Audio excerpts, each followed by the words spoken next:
Donald Trump is a 35,000 plus confirmed liar, and liars hate the truth. And in this breaking story, we have the truth. What also Donald Trump has surrounding his political world, including his cabinet and everybody else, are a bunch of unqualified fraudsters.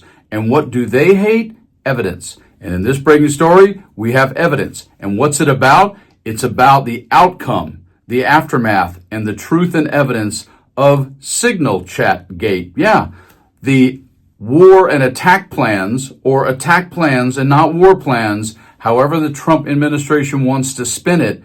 Now you've got evidence in this breaking story they can't stand, because all they like to do, as you can see right here, and I'm going to show you the breaking story in a few seconds, take a look at how they decide to dismiss this. Peter, these efforts to sidestep or minimize what happened is a familiar part of the Trump playbook.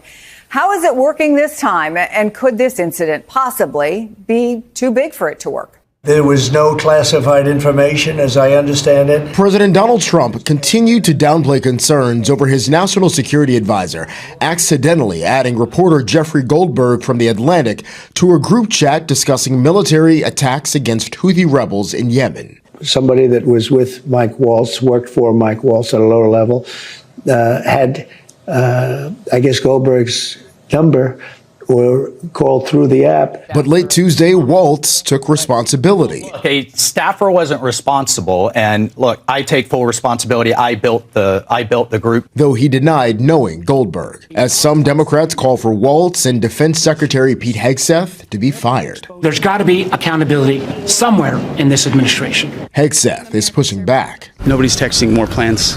I know exactly what I'm doing. Yeah, standard playbook by Trump folks. 3 Ds: deny, dismiss, and then denigrate. And of course, what does the Attorney General of the entire land, Pam Bondi, do? She wants to go to full whataboutism on Hillary Clinton and Joe Biden. Listen. It was sensitive information, not classified, and inadvertently released. And what we should be talking about is it was a very successful mission. Our world is now safer because of that mission. We're not going to comment any further on that. If you want to talk about classified information, talk about what was at Hillary Clinton's home that she was trying to bleach bit. Talk about the classified documents in Joe Biden's garage that Hunter Biden had access to. But it doesn't matter, because we have truth and evidence in this breaking story. As just reported, 4 witnesses on the chats talking about the truth. Here it is. Breaking news. Walt's team set up at least 20 Signal group chats for crisis across the world.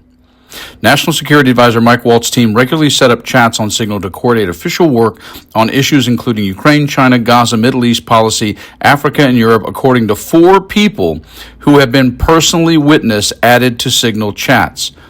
2 of the people said they were in or have direct knowledge of at least 20 such chats. All 4 said they saw instances of sensitive information being discussed.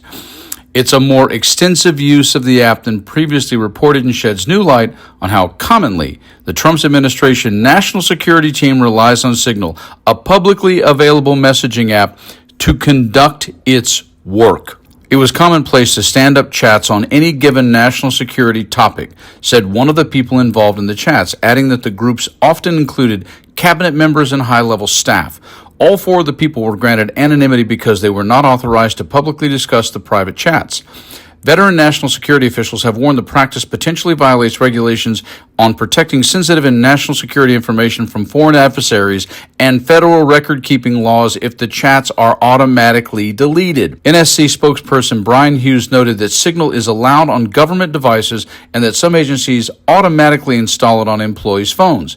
He also stressed that officials have used the app in both the Biden and Trump administrations. In quotes, "It is one of the approved methods of communicating, but it is not the primary or even secondary. It is one of a host of approved methods for unclassified material with the understanding that a user must preserve the record," Hughes said.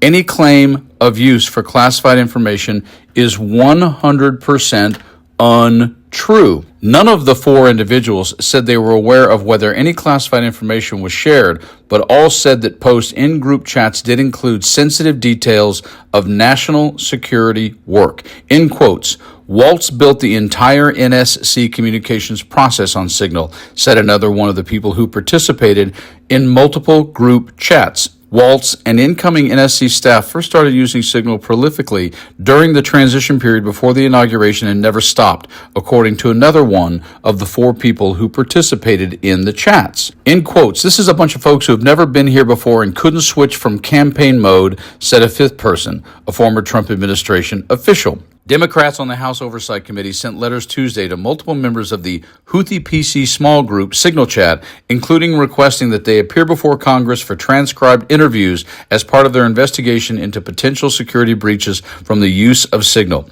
Virginia Representative Jerry Connolly, the top Democrat on the Oversight Committee, wrote in letters that the Signal group chat, in quotes, raises immediate and deeply alarming concerns about the misuse of unsecured communication platforms and the reckless dissemination of potentially classified material.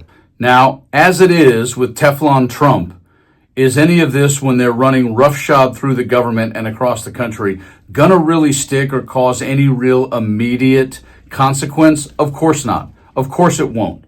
But just understand, if this happens, and you have four witnesses who are part of your administration's staff, I don't care who they were. I don't care that they get anonymity because they're not even maybe supposed to be hearing or seeing some of the information that was discussed. I don't care. The bottom line is, when you have this many people in administration, thousands and thousands of folks, all coming or being run by someone who's unqualified at the top of their department to be doing what they're doing, when Pete Hegseth says, I know what I'm talking about, I know what I'm doing. No, you dumb A, you don't. You have no idea. You're a goofball, and you have no business being the Secretary of Defense. You don't know what you're doing. And so all we can hope for the people across this country is that when something really bad happens that actually harms American civilians and or American military personnel, what's their excuse going to be then? You guys hang in there, stay focused, enjoy your lives, stay frosty.